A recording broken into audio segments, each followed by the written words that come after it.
Asalaamaaleykum mbokki Sénégal.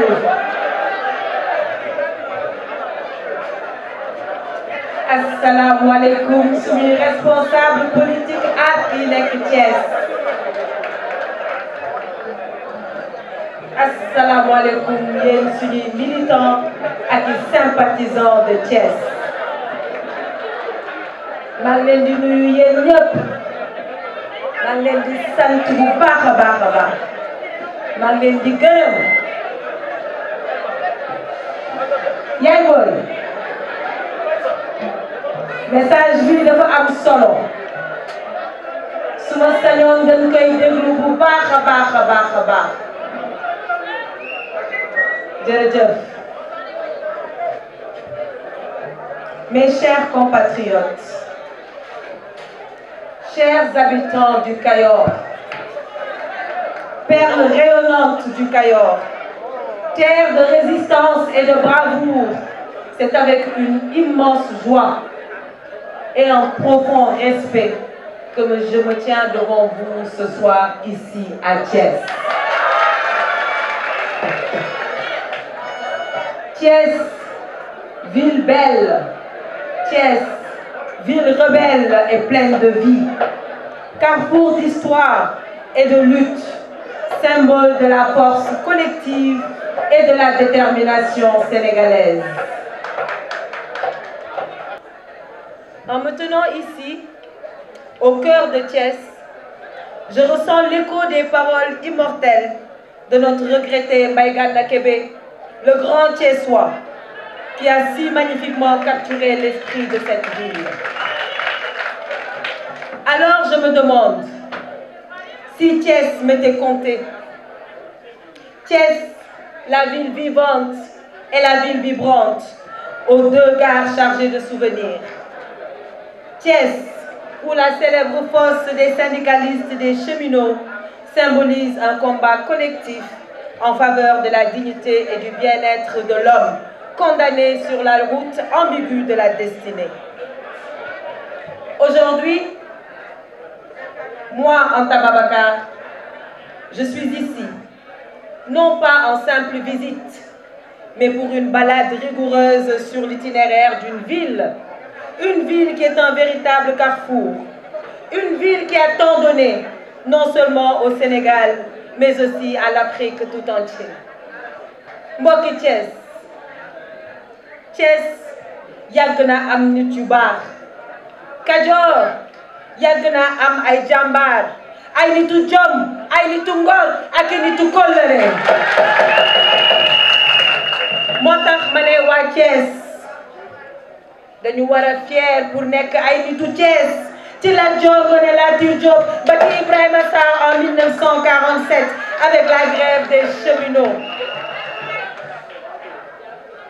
nitu Thiès dafa yàgg a nekk bañkat, donc am naa fierté taxaw tey ci seen kanam ndax tey ñun dañoo bokk ci ñi bañ. ku ne Thiès ne benn dëkk ñaari gaar. Thiès benn dëkk ñaari gaar. Thiès dafa am place bu rëy ci suñu stratégie de développement pour le Sénégal. Thiès à la croisée des chemins mooy xolu Sénégal. moo tax mu waroon a am taxawaay bu am solo ci wàllub économie, ci wàllub mbay, ci wàllub napp, ci wàllub càmm ji, ci wàllub tourisme, ci wàllub mine, ci wàllub industrie. Malheureusement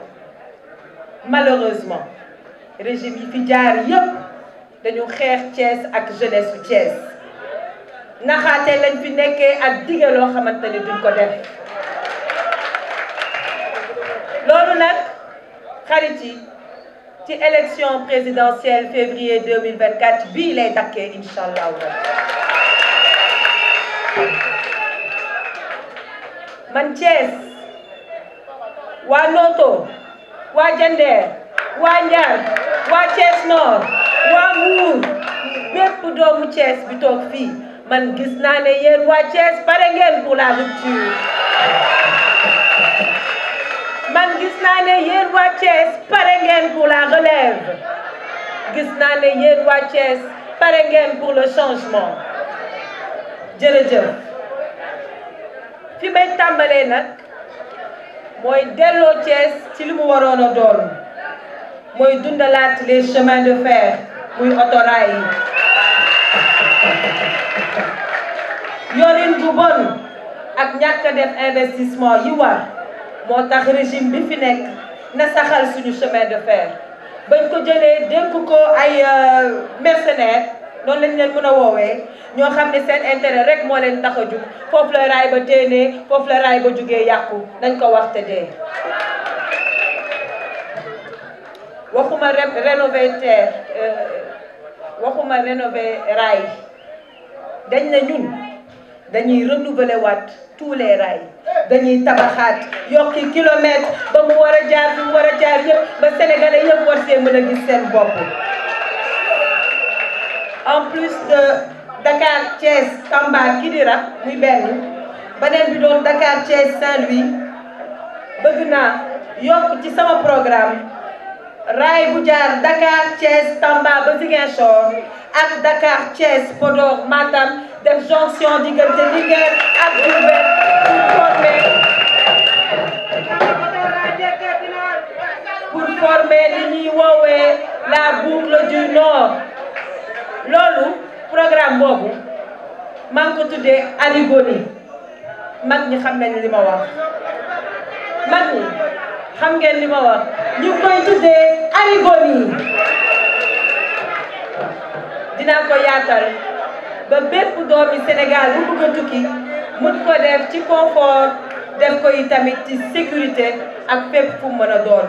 Le circuit de chemin de fer sera également accompagné d'un réseau d'autoroutes.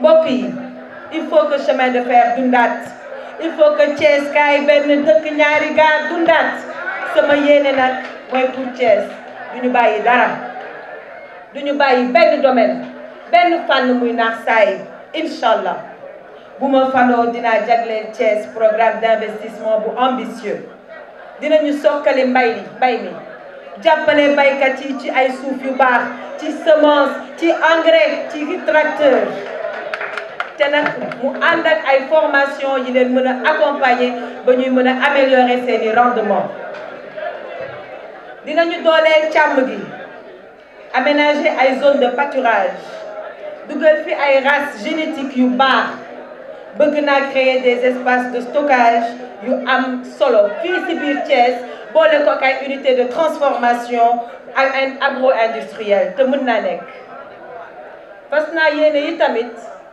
taxawu tourisme bi bu baax a baax parce que ku ne Thiès di nga gis Mbour di nga xalaat tourisme boo xamante ne dina jógee Pointe Sarène ba Mbour dinañ fi aménager ay hôtel haut de gamme ànd ci ak suñuy partenaires du secteur privé ak diaspora mbokk yi su ma faloo dinaa def moratoire sur la pêche industrielle ak bateau étranger yi yéen waa Kayar ñëw naa Kayar ngeen wax ma seen jooy dégg naa ko bu ñu faloo incha allahu rabi dinañ teg moratoire boo xamante ne dina nekk ñetti at yoo xam ne les bateaux industriels yi taxaw ci digg géej gi di manque suñuy jën dinañu may jàmm ndax suñuy ndaw mën a liggéey suñuy mool mën a liggéey suñuy mareyeur mën a liggéey jigéen ñi mën a transformer li ñu war a transformer.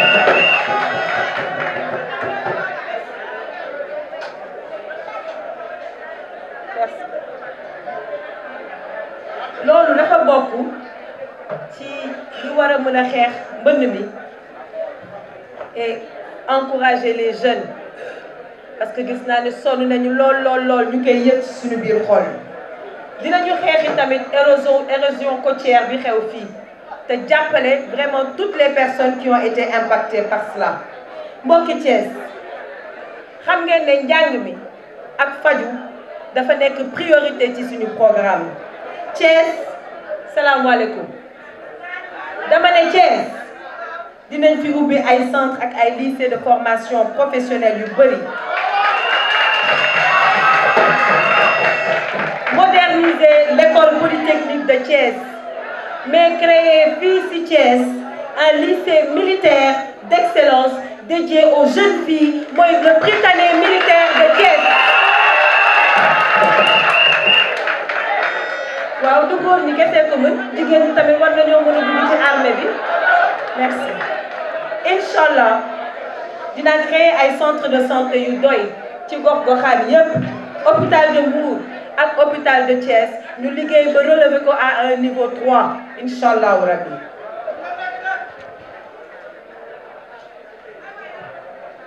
Inch'Allah rabbi suma faloo dina bàyyi xel bu baax a baax ci impact environnementaux ci wàllu exploitation minière bi gars yi jooy nañ ko ñun tamit dégg nañ ko dinañu xoolaat contrat yi ba sénégalais yi mu nekk mën see gis seen bopp te mu wóor ñu ne contrat yi am nañu avantage ak njëriñ pour ñun sénégalais yi ndaxte ñun patriotisme économique la ñu wax ñun préférence nationale la ñu wax sama bopp ma la gënal du bañ naa la mbokk yi population wu Thiès ville mi ngi yokku te ñëpp xam nañ ko pour anticiper ci boobu boom démographique bëgg naa créer benn ville bu bees à Khombole d'ici 2029 inch'Allah rabbi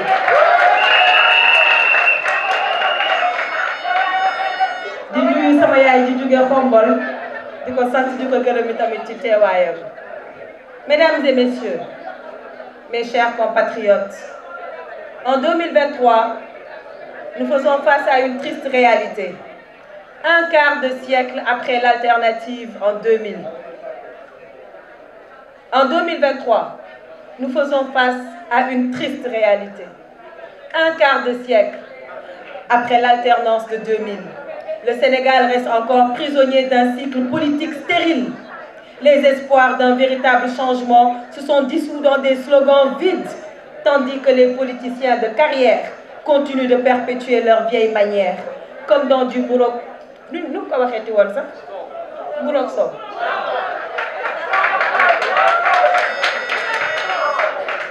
Cette stagnation politique, où les perdants d'hier deviennent les espoirs d'aujourd'hui, et les vainqueurs d'hier deviennent les oppresseurs d'aujourd'hui, relève d'une dynamique circulaire qui entrave notre progrès.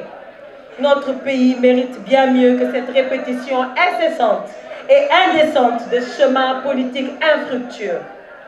Quand je serai élu, je mettrai un terme à la stagnation économique. Je déploierai une stratégie pour construire une économie robuste, une économie enracinée dans un tissu industriel dynamique. Je transformerai notre agriculture en une industrie agroalimentaire prospère, ajoutant de la valeur à nos produits locaux et assurant définitivement notre souveraineté alimentaire. Je m'engage également à augmenter notre production de viande et de lait en intégrant les technologies modernes et innovantes et en créant les opportunités d'entreprise dans l'élevage.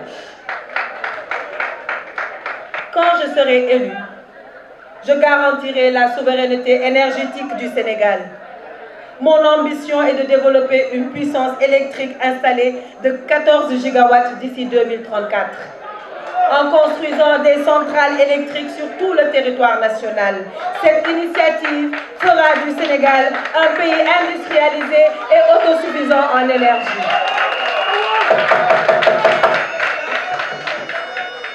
Je révolutionnerai également l'éducation nationale. Je transformerai notre système éducatif qui jusqu'ici est calqué sur un modèle colonial visant à former nos répétiteurs automatiques. Nos enfants sont devenus des répétiteurs automatiques et souvent apprenant une histoire qui n'est pas la nôtre. En plus de l'introduction de l'anglais dès la classe de CI, je mettrai l'accent sur les sciences, sur la technologie, sur l'ingénierie et sur les mathématiques dès les classes de primaire. Ces matières scientifiques seront également enseignées en langue locale, en français, wolof, pulaar, séeréer, soninké, etc. Et c'est comme ça, messieurs, dames, mbokk yi, c'est comme ça qu'on crée de vrais génies de la science et de la recherche. J'assurerai également une orientation professionnelle dès le secondaire, en organisant des visites régulières en entreprise pour faciliter l'illustration des applications pratiques de ces enseignements. Les élèves de cycle secondaire doivent intégrer le monde de l'entreprise dès les classes de secondaire. Et ça, c'est un système que nous mettrons en place.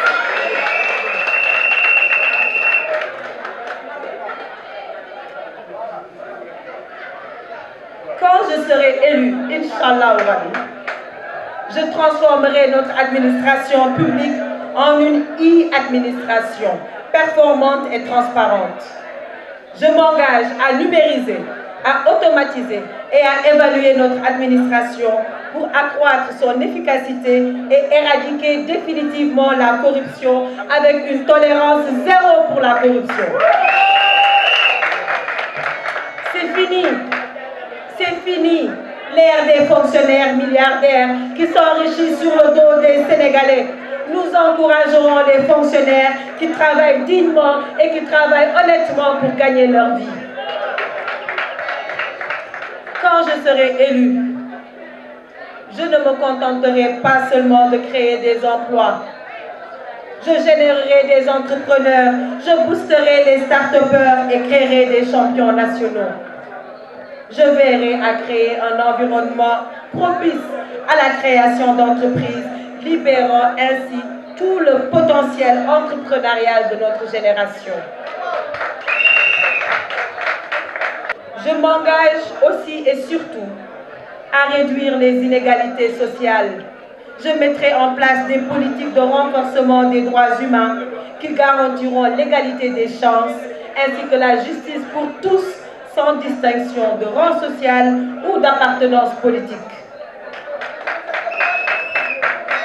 Mesdames et messieurs, avec Anta Babacar Ngom, présidente de la République du Sénégal, la politique ne sera plus un jeu de pouvoir, mais un instrument de transformation réelle.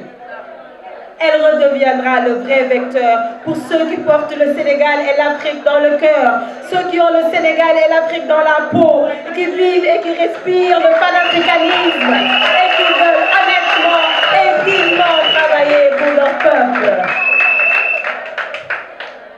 Messieurs, dames, je vous invite à rejoindre cette mission, notre mission de construire ensemble un Sénégal renouvelé, un Sénégal dynamique et prospère, un Sénégal où chaque citoyen a l'opportunité de contribuer pleinement au développement de notre nation. Rejoignez-moi pour faire de cette vision une réalité.